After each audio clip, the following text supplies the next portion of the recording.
Depois que eu sair daqui, eu ainda vou ficar pensando, caramba, eu não tenho nem 30 anos ainda e eu acabei de ouvir histórias aqui antes, né, de eu participar, que eu fiquei pensando, cara, eu não posso pensar em parar agora, entendeu? Eu preciso ser a continuação disso e trazer novas perspectivas, assim. E aí depois cada um faz o que quiser com essas perspectivas e tal, mas pra mim é emocionante, mano, é emocionante.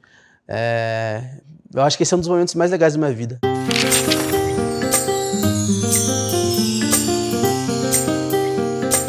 Eu me chamo Luiz Fernando, né? Luiz Fernando da Rosa Rodrigues Filho, um nome bem grande, inclusive, né, em homenagem ao meu pai. Ah, Trabalho com futebol africano desde 2019 já. Ali 2019, um pouquinho antes da pandemia, quase um ano antes da pandemia, né? Comecei produzindo podcast sobre o futebol africano. Antes, na verdade, a gente começou fazendo um perfil no Twitter, né, no antigo Twitter, para fazer a cobertura sobre o futebol africano. Porque em 2019, eu tenho um amigo, né, que a gente estudava lá no Rio Grande do Sul, só que ele é de São Paulo, e aí ele é para Moçambique. E aí eu me formei em 2018, na verdade, no finalzinho de 2018, e aí, né, me formei oficialmente no começo de 2019.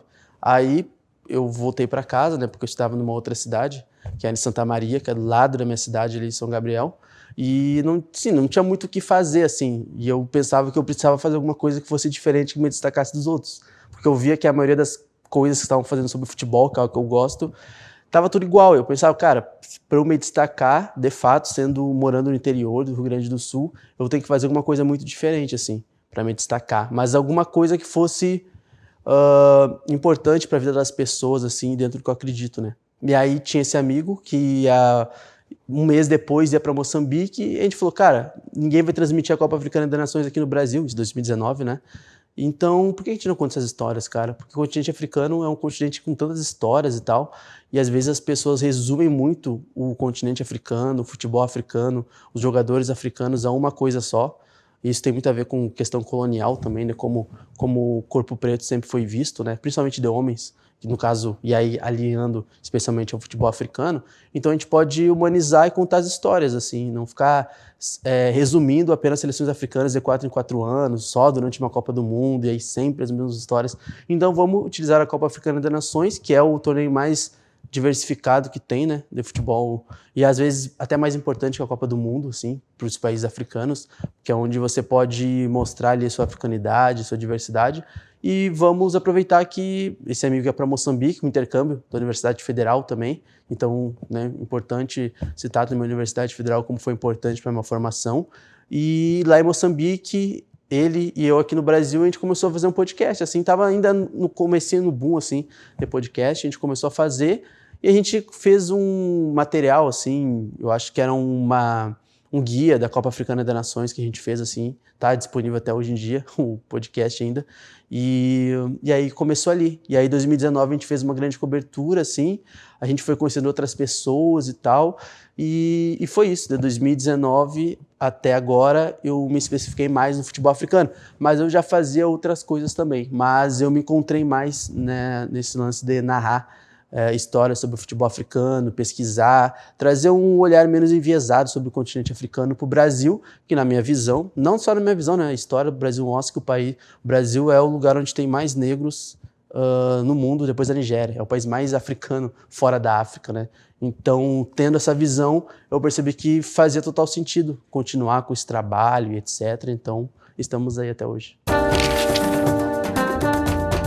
Eu nasci em São Gabriel, né, que é uma cidade mais ao centro do estado, e por mais que as pessoas tentem colocar muitas vezes o sul, né, aqui eu vou falar Rio Grande do Sul, porque eu nem conheço outros estados do sul, para ser bem sincero, não conheço Santa Catarina, Paraná, eu sei que é muito diferente do Rio Grande do Sul e Santa Catarina, já não tem nada a ver, tipo, é outra coisa, totalmente diferente. Paraná também não tem nada a ver com o Rio Grande do Sul, então são coisas bem diferentes.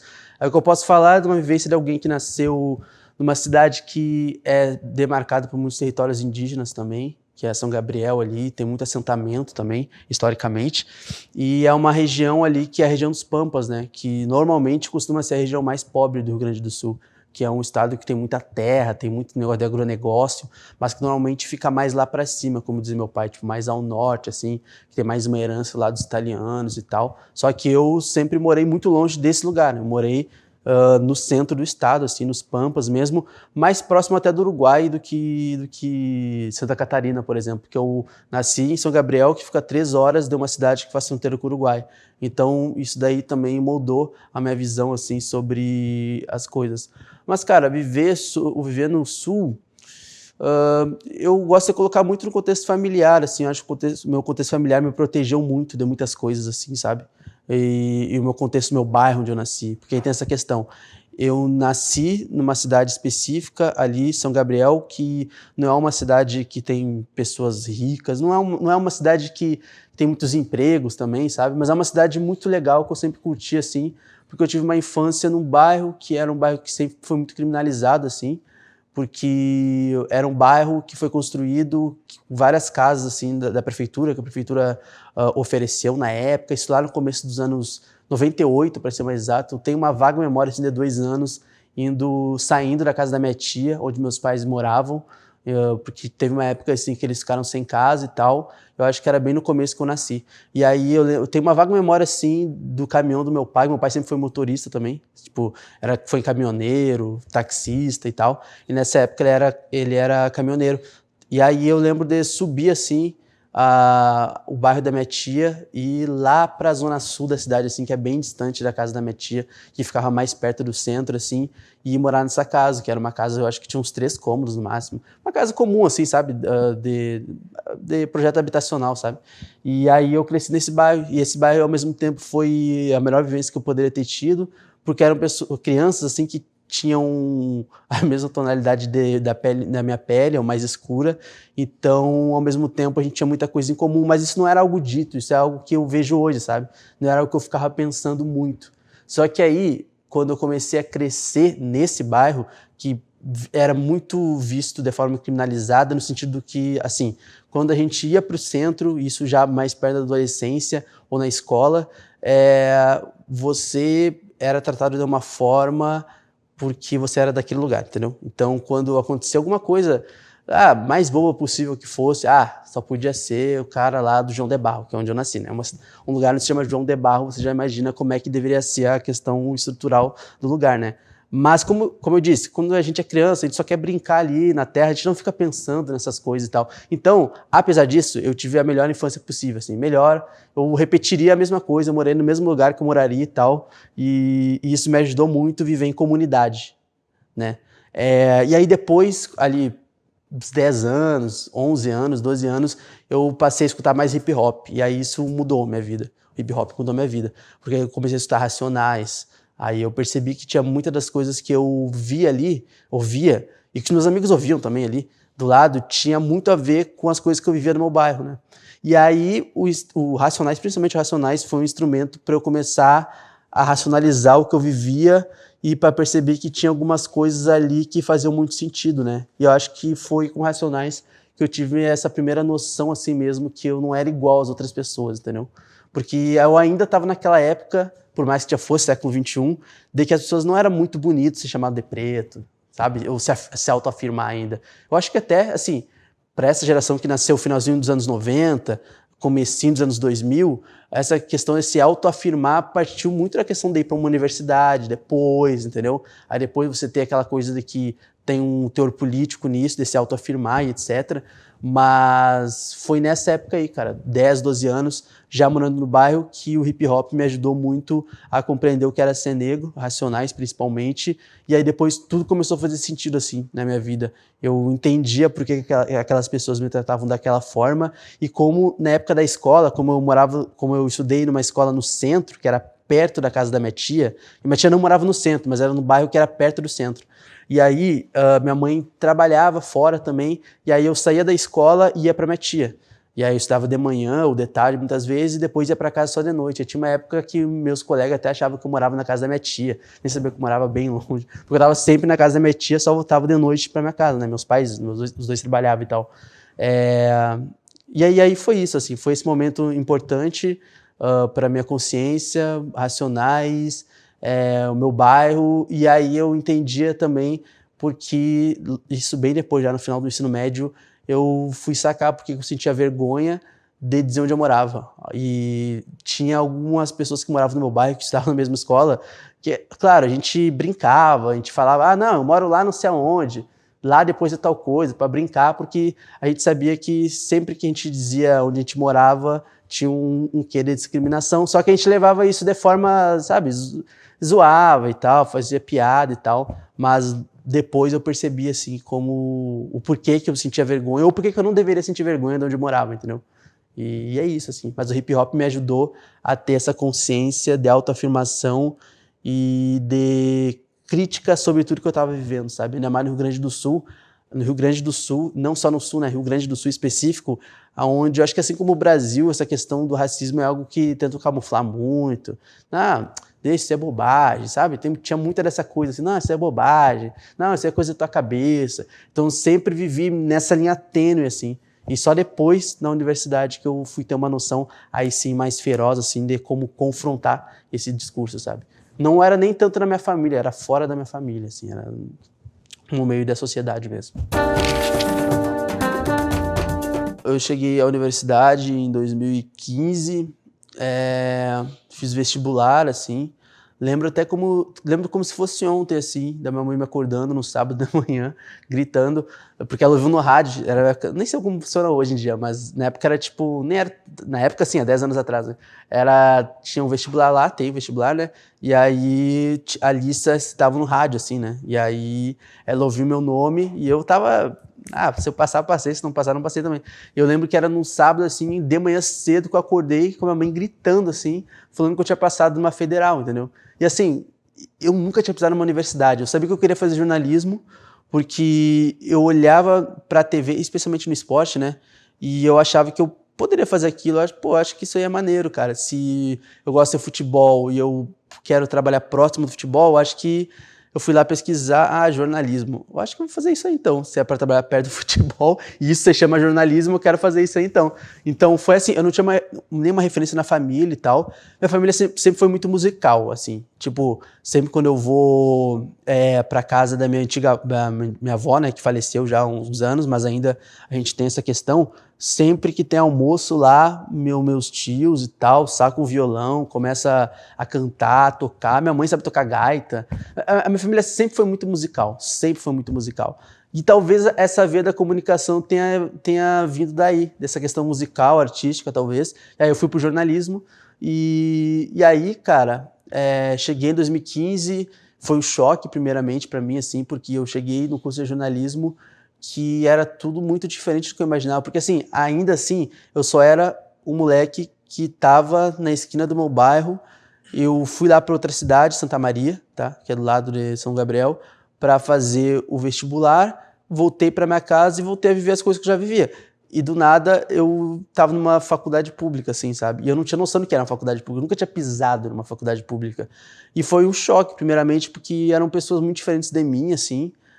Tinha ali uma classe média mesmo, assim, dentro do jornalismo, assim, que me chocava um pouco, mas ao mesmo tempo foi importante para mim porque eu aprendi a lidar com questões, com pessoas diferentes, de orientação sexual diferente, que não era muito comum na minha vivência, assim, né? Eu sempre vivi assim com homens, assim, né? Amigos, né? E normalmente héteros e tal. E ali, quando eu fui para a faculdade de jornalismo, eu consegui lidar com o diferente. Eu nunca tive problema de lidar com o diferente, na verdade, nunca. Mas ali eu tive a vivência, assim, de amizade, de ter um debate a assuntos que eu não teria se eu não tivesse a faculdade.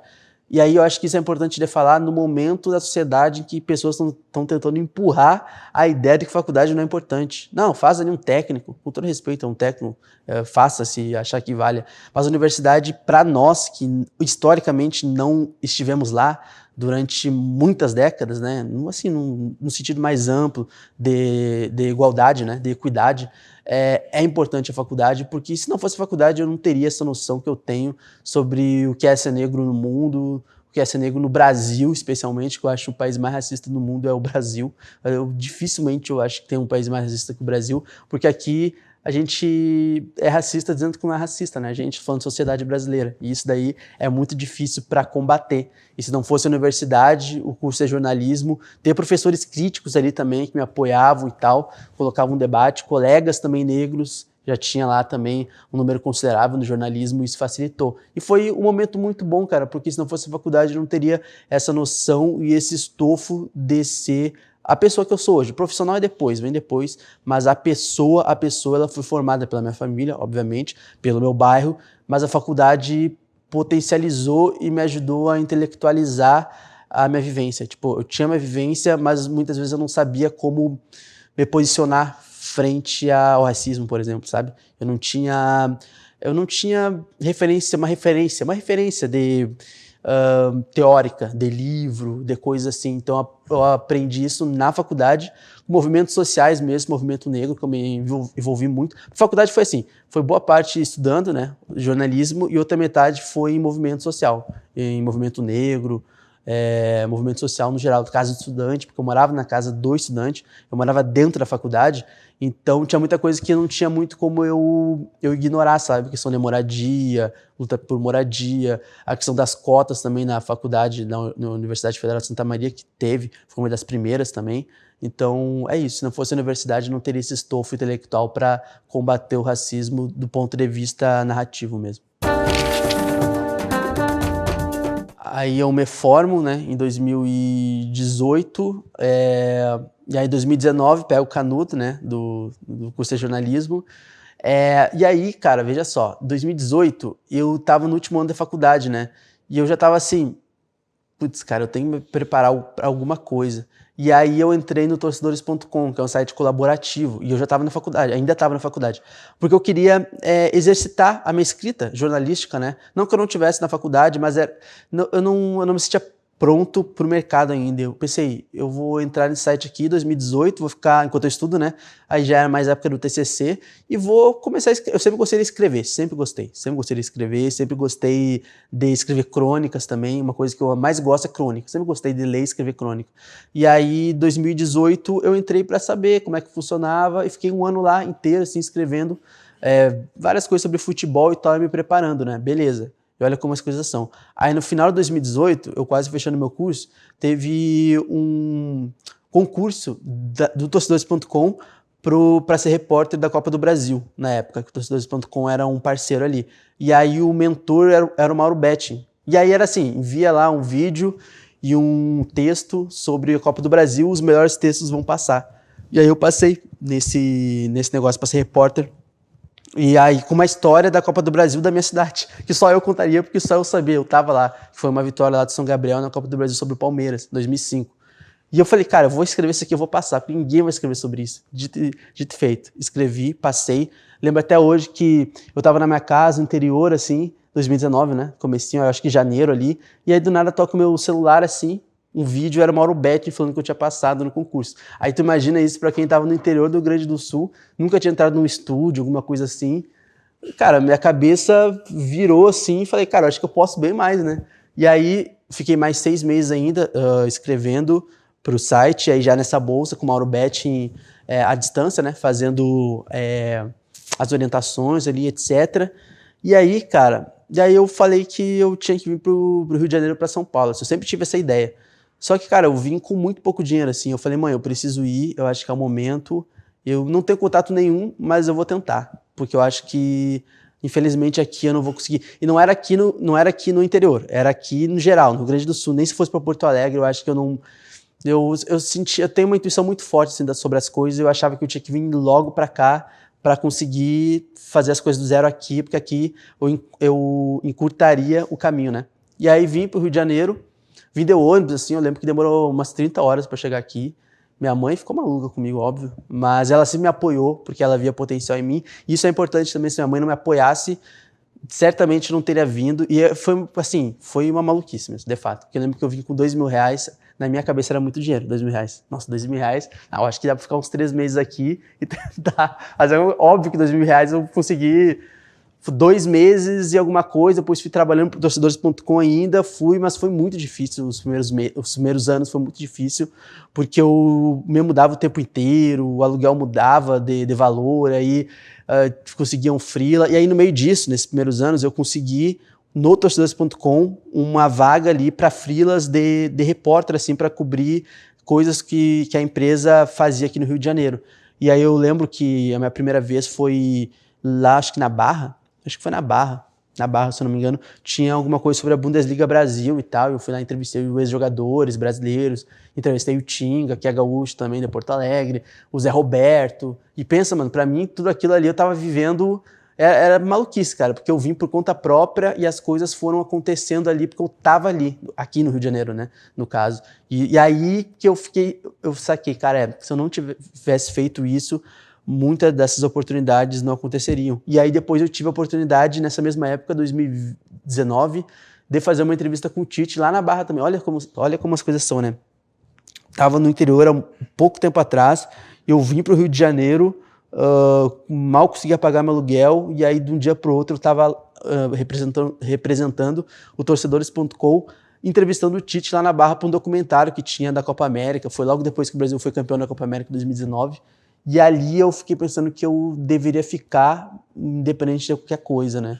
E aí veio a pandemia foi um momento que eu quase desisti, quase voltei para casa. Foi o único momento que eu pensei em voltar para casa, desistir foi na pandemia, assim, que eu realmente não tinha dinheiro nenhum, só auxílio emergencial para ser bem, para dar um negócio de contemporaneidade, assim, pra galera que tá assistindo, né? Na época era só auxílio do governo, fiquei um bom tempo só com auxílio do governo, assim, e era pouco, né? Tipo, não era um salário nem nada, né? E foi muito difícil. 2020, 2021 foi o momento mais difícil, assim, acho que da minha vida, assim.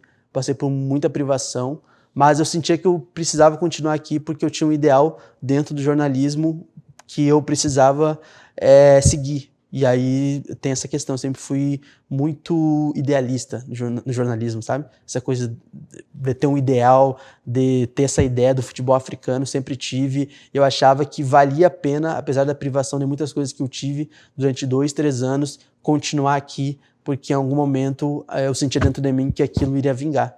E aí foi isso, de 2019 até 2022, 2023...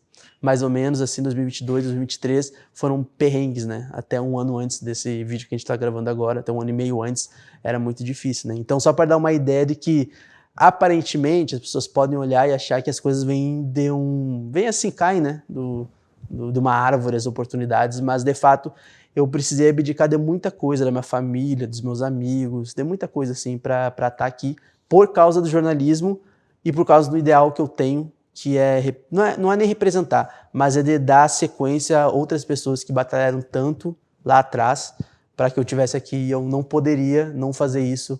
E por isso que eu tô aqui até hoje também. Enquanto eu estiver aqui, vai ser por eles. Sobre a questão do racismo, eu acho que foi desde sempre, assim, pelo lugar onde eu morava. Pelo lugar onde eu morava, eu via muitas coisas que eu acho que é comum a várias periferias do Brasil, assim. Questão de amigos irem para uma outra via, enfim, utilização de coisas ilícitas, e aí tu vê tudo aquilo dali à tua volta, e aí como era um bairro muito precarizado, hoje tá até melhor, assim. Era muito marginalizado, assim, eu lembro de ver muitas coisas, assim, muitas coisas acontecendo na minha frente, assim, de dia, de noite, etc. Mas eu acho que a primeira vez, de fato, foi possivelmente na escola. Com certeza foi na escola, né? Um clássico do racismo brasileiro foi na escola, assim. E eu tenho quase certeza que foi alguma coisa referente ao meu cabelo, assim. Isso fez boa parte, assim, dessa noção sobre racismo foi meu cabelo, que eu só fui assumir depois, assim, de deixar ele assim, já quando eu tava no ensino médio, já, assim. Mas eu sempre fui aquela pessoa que a minha mãe cortava o cabelo no assim, né, um clássico também e tal. Mas acho que foi a questão do cabelo na escola, assim, algumas vezes, assim, eu lembro de fazer comparações, assim, aquelas comparações esdrúxulas, né, com o cabelo de pessoas negras e tal, que fazem normalmente aqui no Brasil. E depois, cara, infelizmente, na pré-adolescência e na adolescência foi mais a questão dos enquadros policiais mesmo, assim, que eu tinha... Não é que eu poderia pensar outra coisa. Eu levava enquadro por ser do bairro onde eu morava. Era basicamente isso. E aí quando eu falava onde eu morava, aí só podia ser um neguinho de tal bairro. E isso foi uma tônica até antes de eu sair do Rio de Janeiro. Do Rio Grande do Sul e vim para o Rio de Janeiro. Então foi essa questão da escola, E a questão do enquadro policial, assim, que não era só comigo, era com meus amigos, né? Então, como a gente morava longe do centro, todo final de semana a gente subia de bonde, assim, pra ir curtir. Só ter uma ideia, só querer se integrar à cidade, assim, porque o nosso lugar era longe de tudo, então a gente não saía muito. Então, quando eu vim para cá, pro Rio de Janeiro, eu percebi que a tônica das periferias no Brasil, seja do sul ao norte, é a mesma. Da questão da desigualdade social, da questão do direito à cidade e tal, e etc.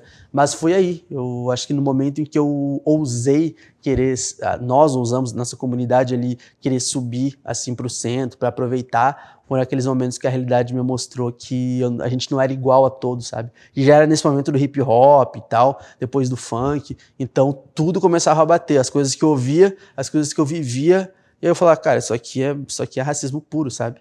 E aí depois, quando eu cheguei na universidade, facilitou essa ambientação sobre pautas assim, porque eu já tinha vivência. Mas não quer dizer que todos os meus outros amigos necessariamente tinham essa veia mais crítica, sabe? Mas o hip hop nos aproximava muito, porque a gente, às vezes, não falava racismo, esse termo dificilmente saía da nossa boca, mas a gente falava sobre através de vivências, e aí sempre com alguma música, do Racionais, um funk e tal. Isso ajudou bastante na percepção.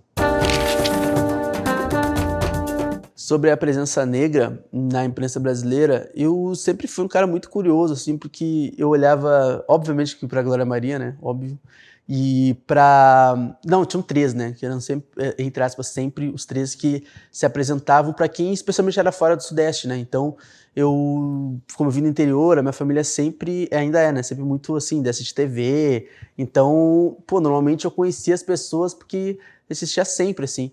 E a minha mãe sempre citava também Glória Maria, ela sempre me falava e tal, ó, essa mulher aqui é importante, assistia Fantástico, né, óbvio.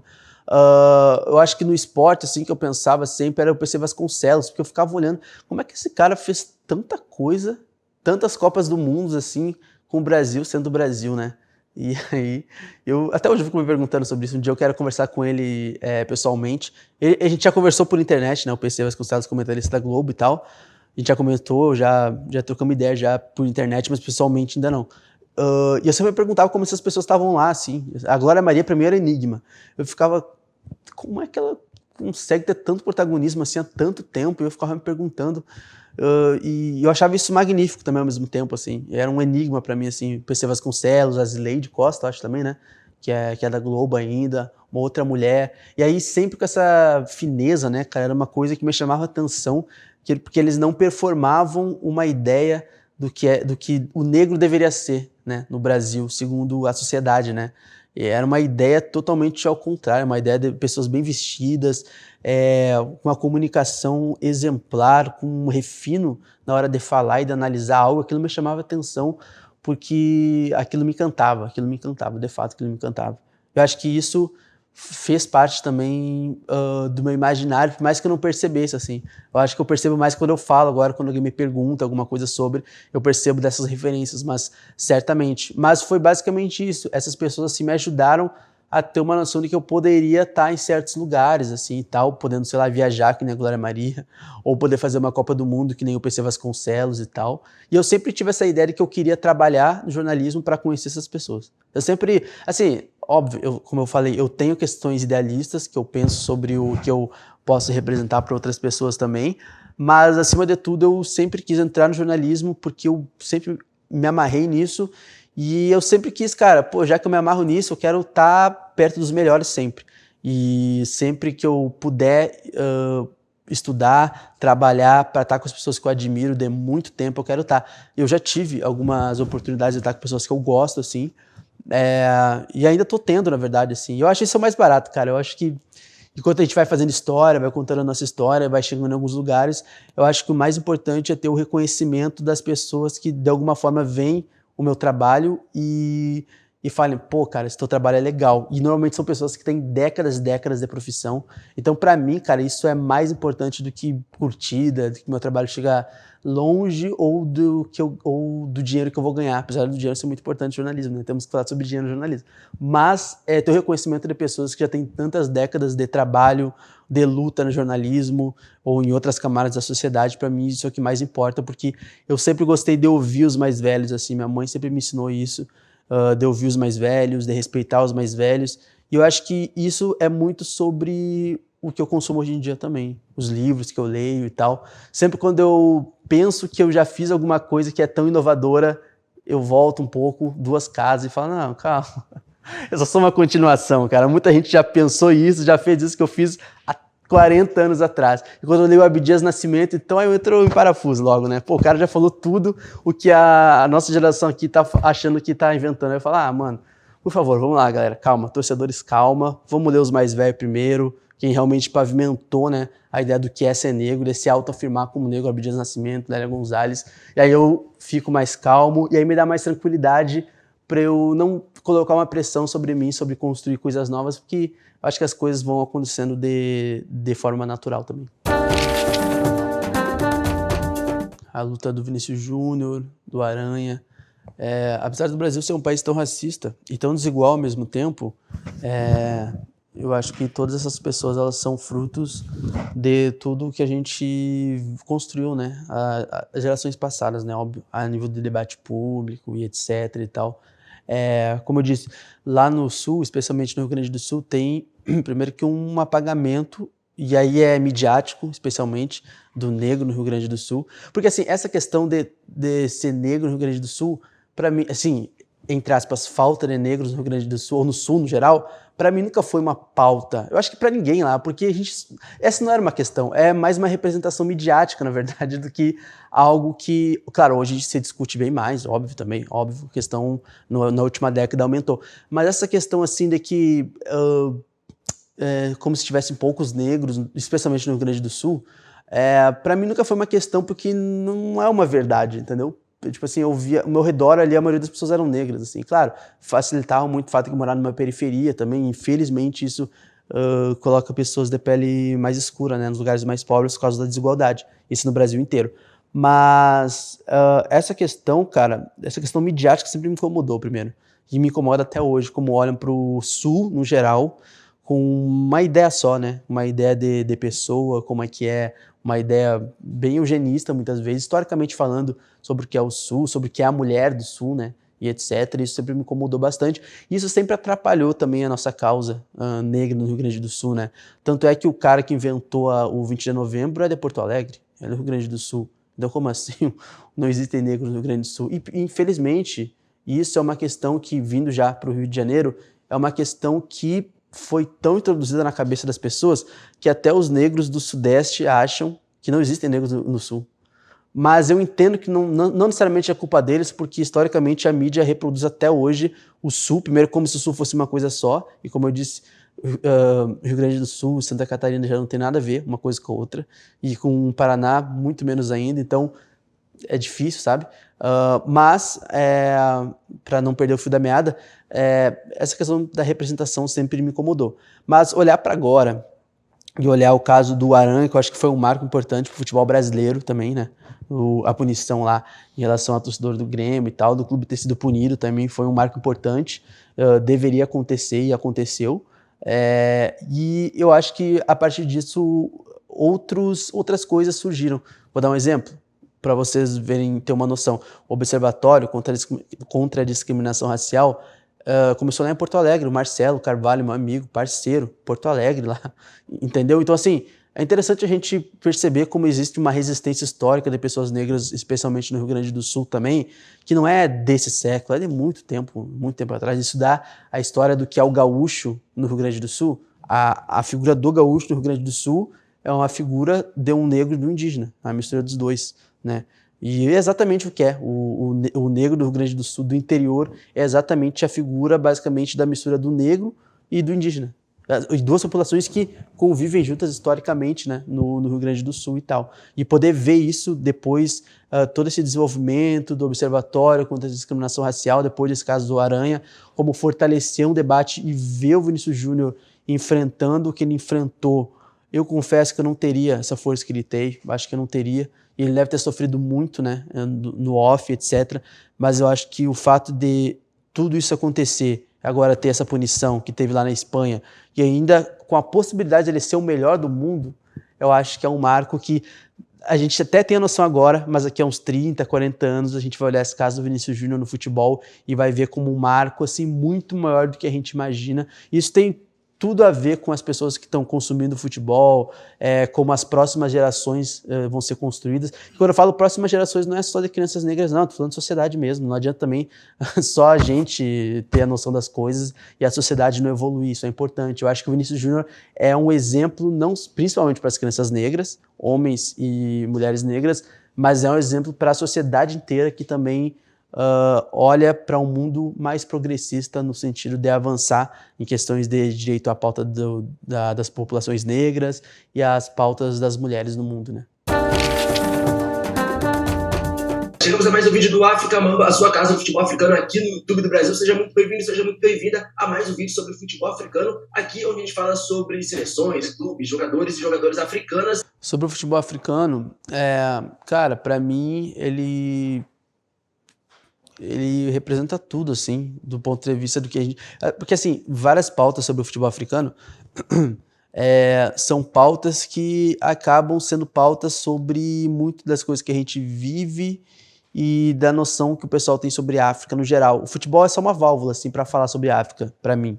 Óbvio que eu gosto muito de falar sobre questões táticas, e quando eu comecei a falar sobre questões táticas foi interessante porque se tem uma ideia, muitas vezes, historicamente, no futebol africano, como se fossem só pessoas correndo atrás da bola, e como se fosse só um tipo de correria, como se não tivesse um aspecto de inteligência, de intelecto ali para praticar futebol.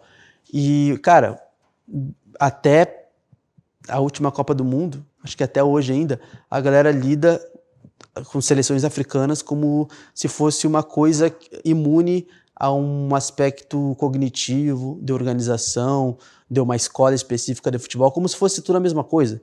Então você percebe que essa noção sobre futebol africano é a mesma noção que as pessoas têm sobre a África no geral, que é um país. É tudo a mesma coisa, a África é um país. E aí a gente, dentro desse estudo sobre futebol africano, é interessante porque quando eu falo de um aspecto, sei lá, de uma seleção do norte africano, já é totalmente diferente do aspecto de uma seleção do oeste africano, do sul, lá do continente africano e etc. E o futebol africano ajuda também a compreender essa questão da política, porque futebol no continente africano dificilmente você vai falar sem contar a história do país atual, de algum conflito geopolítico que esteja acontecendo, ou de algo histórico. Por exemplo, eu vou falar sobre a seleção de Senegal, por exemplo, atualmente. Então eu vou ter que falar como é que é a história de Senegal, eu vou ter que falar o porquê tem uma parcela considerável hoje de senegaleses que jogam na seleção, que nasceram na França. Eu já vou ter que ir para a questão de migrações, né, dentro do continente africano, para fora, questões internas, questões históricas, questão de relações específicas do século XXI. Mas, ao mesmo tempo, o futebol africano, especialmente estudando a Copa Africana, eu tive que ir para esse lado da história, assim, porque não tem como falar, por exemplo, de uma Copa Africana, que é o torneio mais importante de seleções da África, sem falar da história, porque a Copa Africana ela surge lá no momento de descolonização dos países como Etiópia, Egito e outros países que construíram a Copa Africana para ser um torneio ali do orgulho africano, né? Para as seleções africanas jogarem entre si, etc. E tinha um fator muito político ali também do Haile Selassie, né? Do príncipe etíope na época, dos pan-arabistas lá do Egito. Enfim, a Copa Africana ela é política, não tem como desassociar. Copa Africana, orgulho africano, ideias pan-africanistas e etc. É isso. Então, quando você vai falar sobre a Copa Africana, como aconteceu lá em 2019, quando a gente foi começar, a gente teve que estudar isso para entender de fato que era a Copa Africana, porque senão a gente ia ficar falando só sobre resultados. E beleza, resultados você digita aí, vê ali, já vai ficar sabendo. Mas a nossa ideia era explicar o porquê esse torneio para muitas seleções é mais importante que uma Copa do Mundo. Como assim, por quê? E aí você vai entendendo a africanidade de cada país, que é diferente, como a Copa Africana ela une os povos, e muitas vezes países que não estão em momentos políticos estáveis, alguns sofrendo golpes militares, outros sofrendo golpes específicos, países ainda no processo de descolonização de países europeus, e como o colonialismo também ele define ainda o papel e a mentalidade de muitas pessoas no continente africano que lidam com futebol, que organizam futebol e que veem o futebol de tal forma, que ainda são, em alguns casos, é reflexo ainda de uma mentalidade colonialista, neocolonialista e tal, né? Mas, ao mesmo tempo, eu acredito que hoje, depois de tantas pessoas, eu já terem falado sobre questões de África no geral, para além do futebol, eu sou fruto também, talvez, de um novo momento do futebol africano também, de voltar às suas raízes, para os jogadores terem orgulho de representar suas seleções, os jogadores que nasceram fora dos seus países, sei lá, nasceram em Senegal, viveram na França, mas hoje escolhem representar já a seleção de Senegal ao invés da seleção da França, tem uma questão de orgulho, um fator político, e eu acho que eu sou o resultado dessas mudanças também do século XXI, e talvez precisasse alguém com uma vivência específica ali e com uma noção de mercado também, é importante falar. É óbvio que eu falei sobre futebol africano dentro do aspecto que eu achava que eu deveria falar, mas eu via também que tinha um vácuo ali no mercado de pessoas que não falavam sobre futebol africano, que na minha visão, em alguns anos, lá em 2019, em alguns anos eu via que seria uma pauta muito no hype, assim. Vamos para a quinta colocação, de uma seleção que eu coloco na quinta colocação, mas é uma seleção que tem realmente boas capacidades, digamos assim, físicas, de conseguir o título da Copa Africana de Nações, ou seja, reconquistar o título, que é a Argélia. Eu via o avanço dos clubes africanos, das seleções africanas, dos jogadores africanos. O Pelé falou lá na década de 70, 80, né, que ele ainda veria uma seleção africana ser campeão até o início dos anos 2000. Infelizmente ainda não vimos, mas eu já pude vivenciar e cobrir a Copa Africana, né, pela internet, né, obviamente pelo Twitter lá, do Marrocos chegando na semifinal, né? Primeira vez que uma seleção africana chega a uma semifinal da Copa do Mundo. Então eu sinto que eu tô vivendo a história, assim, e eu me sinto parte disso. Eu me sinto só alguém mais contribuindo com isso, mas eu sinto que em algum outro momento lá na década de 90, 80, 70, tiveram pessoas que trouxeram mais essa questão da África para o Brasil, né? Do Brasil sendo conhecido dentro de uma raiz africana, os bailes blacks, né, aqui no Rio de Janeiro, que é muito famoso ainda, né, eu moro em Madureira ainda, inclusive, então eu tô vendo lá o baile Charme ainda, eu fico pensando quantas pessoas aí lutaram e lutam até hoje, né, para que esse tipo de coisa, esses espaços acontecessem aqui no Rio de Janeiro e outros lugares do Brasil também. Aí eu olho pro meu trabalho e eu só falo que eu sou uma continuação de tudo aquilo. E eu acho que o fato de eu morar em Madureira é muito engraçado, porque eu sempre olhava para Madureira e falava, será que um dia eu vou morar lá nesse lugar? Eu acho maneiro. E hoje eu moro lá e eu acho maneiro pra caramba, e tem muito de África lá, assim. E as coisas só foram acontecendo, assim, e tal. Então eu acho que eu tô nos lugares certos, depois de toda essa história de sair do Rio Grande do Sul, de passar vários perrengues, etc. Tá em Madureira agora. Para mim é uma pequena África ali mesmo, e estar falando sobre o continente africano, eu acho que tudo faz sentido. Acho que as coisas são o que tem que acontecer, tem muita luta. Se eu não fosse idealista da forma que eu sou, eu não teria alcançado tantas coisas, mas eu me sinto de fato uma pessoa importante para a minha comunidade, independente do que achem no meu trabalho, de eu chegar a lugar X ou Y. Se eu não tivesse chegado nos lugares que eu cheguei hoje, eu ainda acharia o meu trabalho tão interessante quanto. Então, o meu trabalho não depende de eu estar num grande veículo, não depende de eu ter a validação de alguém. Claro, depende de eu ter a validação do meu povo. Se meu povo acha que é importante o que eu estou falando, para mim é perfeito, magnífico e só isso que importa. E aí depois, claro, a consequência dos meios de comunicação, que talvez ache importante, né, ter um especialista ali para comentar, etc. Isso depois aconteceu, mas é uma consequência de algo que é menos importante do que a causa que eu luto né? Falar mais sobre o continente africano e trazer mais a questão do Brasil e África, que para mim é o mais importante, assim, que é voltar a relacionar dois continentes que tudo ou quase tudo que a gente fala, o que a gente come, como acarajé lá na Bahia, alguns termos específicos têm origens africanas, né? Então, na verdade, só estou trazendo de volta algo que, na verdade, tem muito a ver com aquilo que constituiu o Brasil, né? Antes da abolição e especialmente no pós-abolição também. E eu vim pensando o tempo todo isso, antes de eu chegar nesse lugar aqui. Desde o convite me fizeram, desde o apoio da ABI também, a gente já fez uma live juntas e tal. O pessoal sempre muito solícito comigo, vendo meu trabalho de uma forma, talvez uma forma até maior do que eu consiga ver hoje, assim. De quem também já passou por várias situações, já viu vários movimentos e talvez veja o que eu faço hoje como algo disruptivo ou a continuação de algo muito maior. E, cara, eu vim pensando o tempo todo, eu acho que numa questão específica, que é não ser esquecido. Eu acho que essa é uma questão da luta pela memória no Brasil, assim, é uma questão que para mim é fundamental. É a luta pela memória. Eu acho que a BI também, né? A história da BI é sobre isso também, sobre a luta pela memória das pessoas. E eu acho que tá aqui hoje, cara, é ter a noção de que eu não vou ser esquecido. Essa é uma palavra forte, mas porque a gente sabe que tem muitas pessoas que fizeram tantas coisas interessantes, tantas coisas bonitas e que não tiveram a oportunidade de ter o reconhecimento, ou de pessoas que hoje a gente lê, que são geniais, foram geniais do que fizeram, Machado de Assis, Lima Barreto, mas que só tiveram o reconhecimento de fato maior nas últimas décadas, sabe?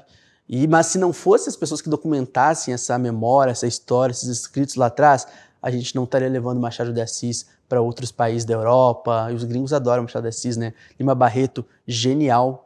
Eu tenho lido Lima Barreto e volta e meia ele fala sobre o subúrbio do Rio de Janeiro, né? E normalmente é em lugares que eu passo quase todo dia ali, tipo abolição.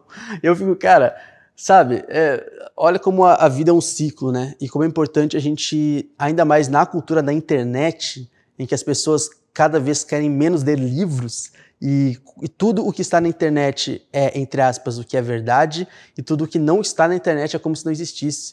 Então, se a gente não cria esse banco de dados de memória, fica parecendo que as coisas não existiram, entre aspas, porque vamos supor que um dia a internet acabe, e aí? Ou que, entendeu? O que vai permanecer é a história da BI, é o banco de dados ali, sei lá, são as fotos, essa entrevista que certamente vai passar por uma triagem depois, mas eu acho que depois que eu sair daqui, eu ainda vou ficar pensando, caramba, eu não tenho nem 30 anos ainda, e eu acabei de ouvir histórias aqui antes, né, de eu participar, que eu fiquei pensando, cara, eu não tenho, como é que eu posso dizer, eu não tenho a possibilidade de pensar que eu devo parar agora. Quando eu vejo o entrevistado que estava aqui antes, eu falo, cara, eu não posso pensar em parar agora, entendeu? Eu preciso ser a continuação disso e trazer novas perspectivas, assim. E aí depois cada um faz o que quiser com essas perspectivas e tal. Mas pra mim é emocionante, mano. É emocionante. Eu acho que esse é um dos momentos mais legais da minha vida até agora. Pra ser bem exato. Nenhuma participação em Copa Africana que eu já fiz na Band, na Casa TV, que tá sendo maravilhoso também, fiz eliminatórias africanas. Eu acho que nada disso vale isso aqui. Tá ligado? Isso aqui é o que vai ficar para a história, isso aqui é mais importante do que qualquer outra coisa relacionada a mercado. Eu tenho plena noção disso e eu tô muito feliz.